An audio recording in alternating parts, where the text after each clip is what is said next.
मंडळी, सध्या मराठीच्या मुद्द्यावरून महाराष्ट्रामध्ये राजकीय आणि सामाजिक वातावरण तापलेलं असताना अनेक मराठी कलाकारांनी सुद्धा महाराष्ट्रात मराठी भाषेचा सन्मान व्हावा ही भूमिका घेतली. दुसरीकडे याच मराठीच्या मुद्द्यावर उद्धव ठाकरे आणि राज ठाकरे हे ठाकरे बंधू देखील एकत्र आल्याचं आपण बघितलं. पण मंडळी, आता अभिनेत्री केतकी चितळे हिने तिच्या एका व्हिडिओमध्ये मराठी विरोधात वादग्रस्त वक्तव्य केली.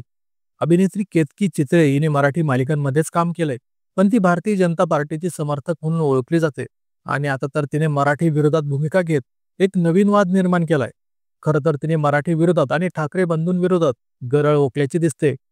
अभिनेत्री केतकी चितळे यांनी मराठी भाषेला अभिजात भाषेचा दर्जा मिळाला यावर म्हटलं की मराठीला अभिजात दर्जा मिळाला त्याने काय झालं?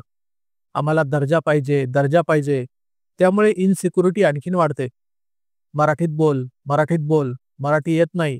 अरे तो बोलेल, नाही बोलणार, त्याने काय मराठी भाषेचं नुकसान होतंय का? भोकं पडताय का? नाही ना. तुम्ही तुमची स्वतःची इनसिक्युरिटी दाखवतात, त्याने काय फरक पडतोय? कोणाच्या आयुष्यात काही फरक पडत नाही, असं मराठी भाषेबद्दल अभिनेत्री केतकीने म्हटलंय. तसंच केतकी चितळेने ठाकरे परिवारावर निशाणा साधत म्हटलंय की हिंदू हृदय सम्राट बाळासाहेब ठाकरेंची नातवंड एका कॅथलिक मिशनरी शाळेत का जातात? त्या ठिकाणी प्रार्थना सभेमध्ये आरती पसायदान म्हटलं जात नाही. तिथे बिबलिकल हिम्स म्हणजेच बायबलमधील प्रार्थना म्हटल्या जातात. तिथे त्यांना का शिकवलं जातंय? ठाकरेंच्या नातवंडांना मिशनरी शाळेत शिकवलं जातं हे चालतं, मात्र तुम्हाला अक्कल सांगत फिरणार ते की मराठीमध्ये बोलणं किती गरजेचं आहे, अनिवार्य आहे, मराठी किती महत्त्वपूर्ण आहे सांगणार आणि स्वतःची पोरं मिशनरी शाळेत शिकवणार, असं म्हणत केतकी चितळे यांनी ठाकरे परिवारावर सुद्धा निशाणा साधलाय.